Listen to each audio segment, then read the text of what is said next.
And I like the fact that you're two daughters, but I haven't met them. But the one I definitely is my favorite already with her beautiful name. Oh, yes, Cameron.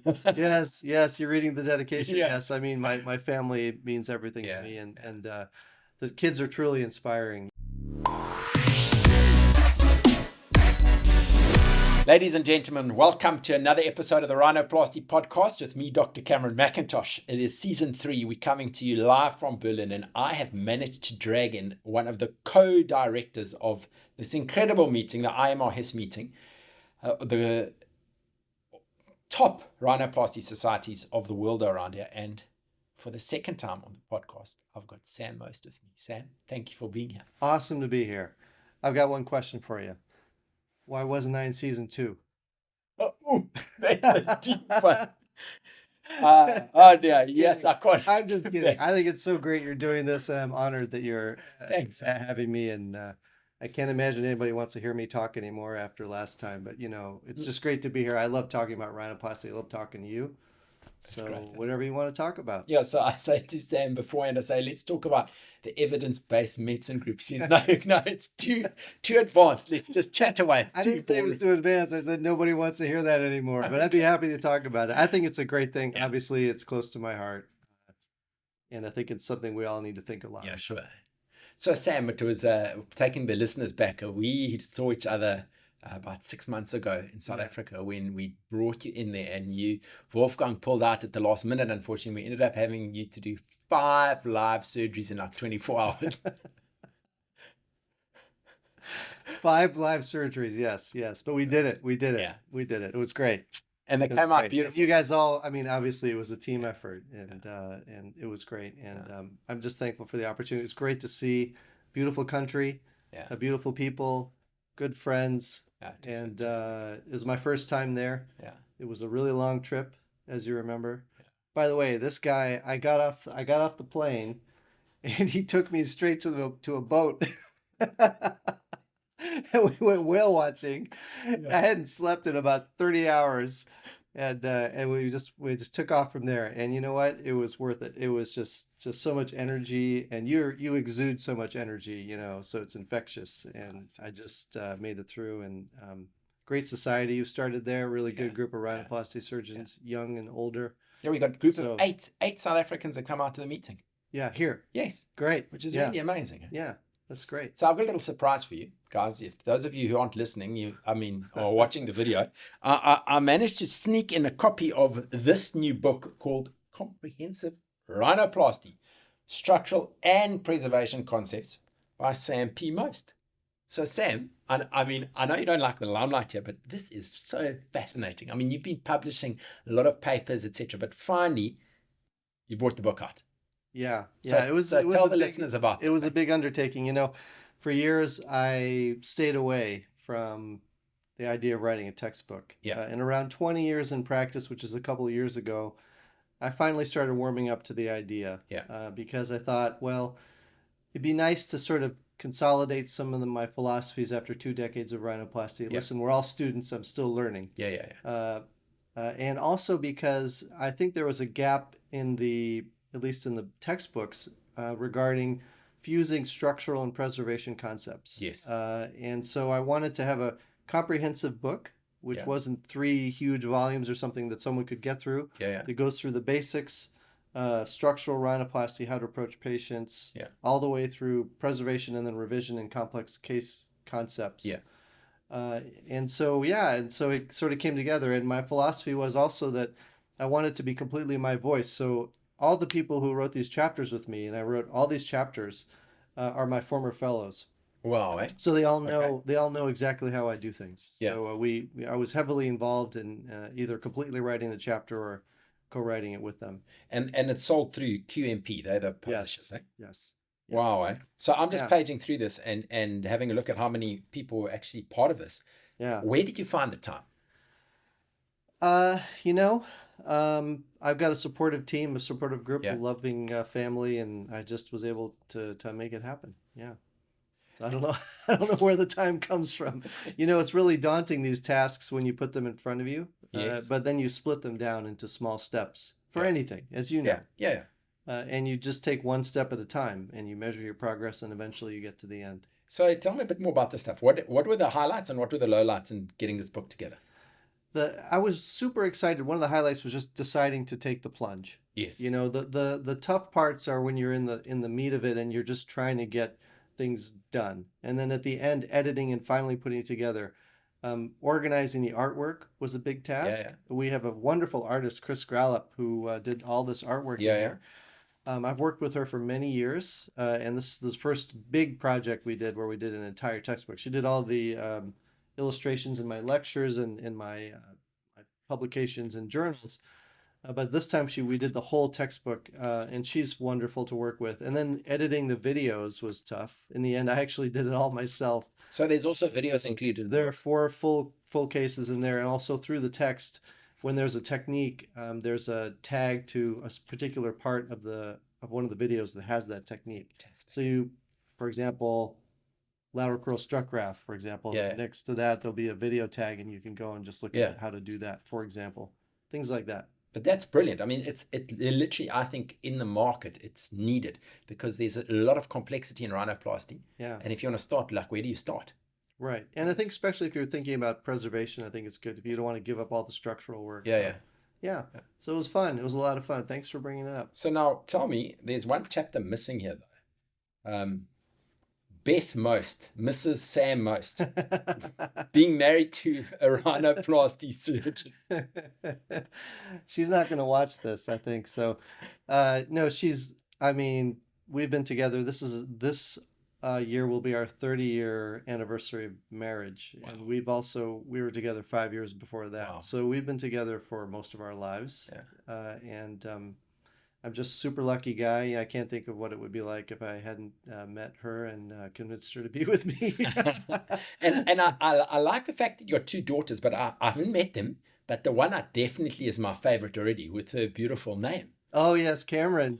Yes, you're reading the dedication. Yeah. Yes, I mean, my family means everything to me. And the kids are truly inspiring, my 2 daughters. I never had sisters, so to see these 2 girls grow up into young women, and do their thing has just been amazing for me. So Sam, the one thing I want to ask you, I mean, this is fantastic. So I'm going to put this book down for a sec. Is how have you found over the last couple of years of bringing in like preservation teaching into your practice? Because obviously, I think you and Dean are really the forefront of the teachers of preservation, and Aaron, but Aaron's not necessarily in an academic environment, whereas you are. How have you managed to try and incorporate that now? Well, it's just like anything else. I mean, I think you have to be really honest about what you've learned and where you've found, difficulties and mistakes. And I think that's the key, is transparency. Yeah. And I think that, one of the important concepts that I do teach and lecture about, and I hate the word lecture because it sounds very, condescending or whatever, but talk about is that we all are continually learning, right? Yeah. We're all continually learning. And so if you're static, then you're sort of doing a disservice to yourself and to your patients. Yeah. And so I'm always trying to learn new things.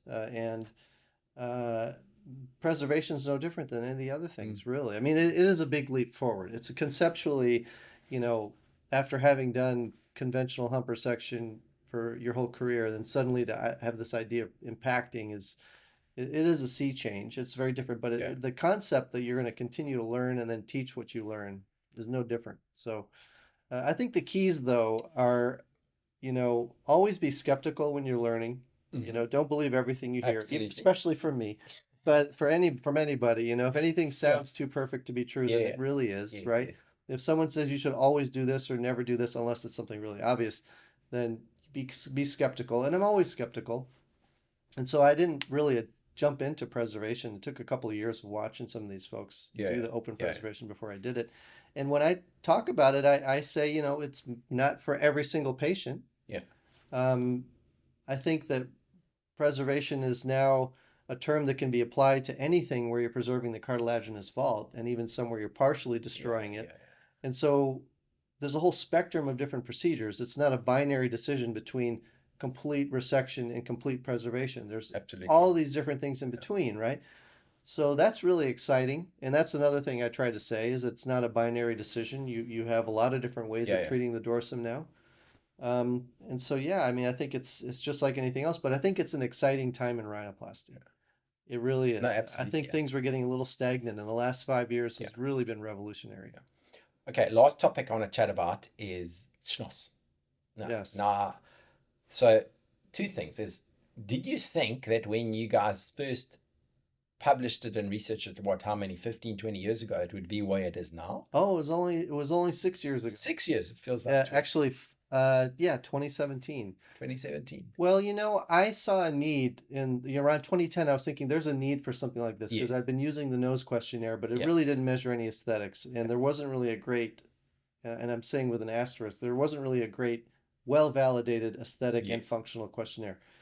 And so we developed one and we published in 2014, I think it was, called the Rhino scale. Yes. I can't even remember what the acronym stands for, but it worked out great to Rhino. And it was soundly rejected by the best journals. Why? Because the validation methodology we used for the psychometrics was the same that had been used for the row and the nose and everything Yes. else. But now, in 2014, this was considered dated and not up to snuff Wow. scientifically. So keep that in your mind when you use the nose and the row and all these other Yeah, things. yeah. So then we went back to the drawing board a couple years later, and I enlisted a couple of colleagues who are vastly smarter than I am at the psychometrics, who are world famous for that. And we went about doing it again, Wow. and we did it the right way, and it was generated. So to answer your question, I was hoping that it would be something that people would find useful. Yeah.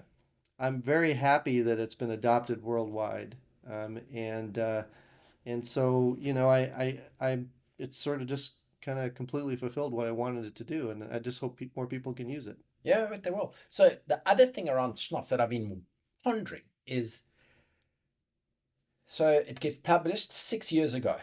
2017, yeah. Do you think that possibly there's a element that we need to look at in these scoring sheets about social media and the influence that has on patients? I don't know. It's just an idea I've been mulling over and wondering, because I think this world is so obsessed with this instant TikToks, Snapchat, quick little and selfie generation.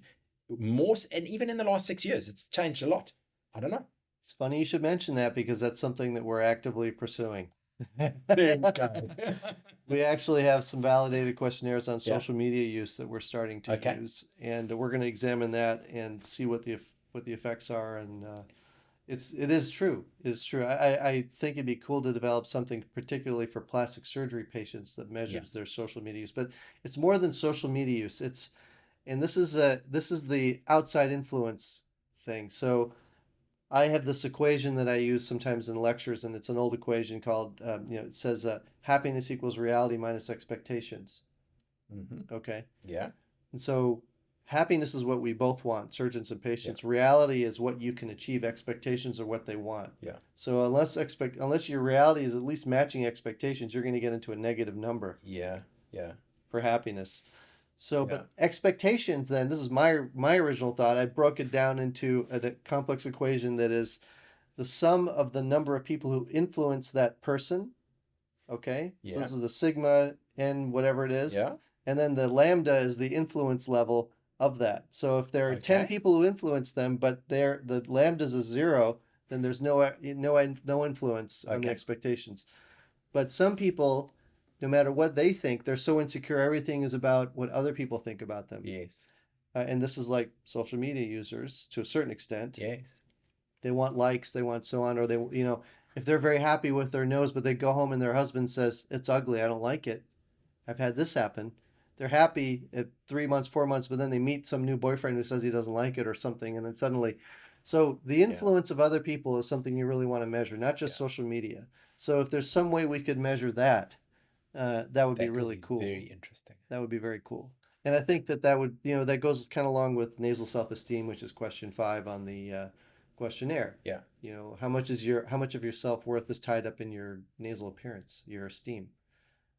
So, these are all interesting questions to answer. So it's interesting because now you, if I'm correct in understanding of saying how that one person gets influenced by all the 10 people around them, but there's the opposite as well. So like, say you die, then it's really bad for everybody around you. They're the guys who suffer, but the person who's dead is not suffering anymore. And they say it's the same if you're stupid.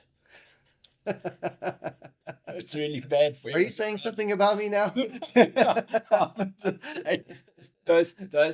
can be the negative vibe coming out from,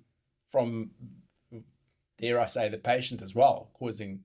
Well, I mean, external influence on your happiness is not really healthy, right? So it can work for you as a doctor if you do a bad job and everybody tells the patient that it looks good. But the worst part, and they're influenced by that. But you really want someone to just kind of judge things for themselves and have the self-confidence to sort of feel that way. And if somebody, all of their self-esteem is kind of rolled up into what other people think about them, whether it's likes on Instagram, how many likes they get, how many friends tell them what a great nose they have. If this affirmation is really that important to them, then it can work really against you. Absolutely. And it's just not a healthy sign anyway. So that'd be cool to measure. Awesome. Guys, thanks for listening to this legend, Sam Most. Sam, thanks for your time. Thank you. Right. Have you on the show again, eh? Yeah. Guys, come back next week and listen, go out and buy Comprehensive Rhinoplasty. Seriously, I'm making the pitch here because I think it's a fantastic book. And we'll catch up with you guys again next week.